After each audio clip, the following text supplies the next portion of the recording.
हज़रत आमिर बिन रबिया रज़ी अल्लाह ताला अन्हु, आपसे रिवायत है कि आप कहते हैं कि एक मरतबा ना हज़रत उमर फ़ारूक रज़ी अल्लाह ताला अन्हु आप हज करने की तैयारी की, हज करने के लिए गए। हालांकि वक़्त के हुक्मरान थे और हुक्मरान भी ऐसे कोई छोटे मोटे मुल्क के नहीं बल्कि ज़मीन के 24 लाख मुरब्बा मील के हुक्मरान थे। जब आप हज करने के लिए गए ना तो रास्ते में जहाँ भी थकावट होती, पैदल सफ़र हुआ करते थे उस वक्त के, जहाँ भी रास्ते में थकावट होती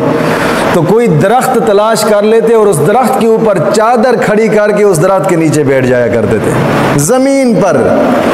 थे वक़्त के हुक्मरान, कोई प्रोटोकॉल नहीं, कोई कुछ नहीं,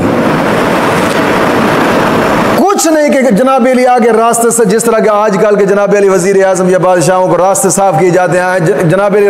रास्ता बिल्कुल खल्लास कर दें कि वज़ीर आज़म आ रहा है, और वो भी 10-10, 20-20 मील तक रोडों को साफ किया जाता है। ये वो हस्ती हैं कि जिन्होंने मदीने के ताजदार की बारगाह में बैठकर हुकूमत करने की तरबियत हासिल फरमाई है। ये वो हस्ती हैं जिन्होंने कुरान पढ़कर कुरान से हुकूमत करने की तरबियत हासिल की है, जिन्होंने नबी का फरमान पढ़कर हुकूमत करने की तरबियत हासिल की है। और उनका जनाब अली हुक्मरानी करने का अंदाज और था,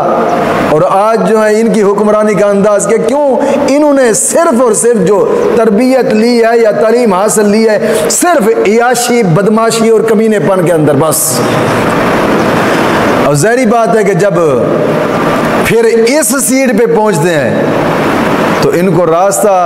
देने के लिए वो शाहकोट क्या, मैं कहता हूं कि लाहौर तक रोड साफ करना पड़ता है, क्यों भी वज़ीर आज़म आ रहा है। और कई गरीब गुरबे ऐसे हैं कि जिनके बच्चों का रिस्क होता है जो गलियों में रुल रहा होता है,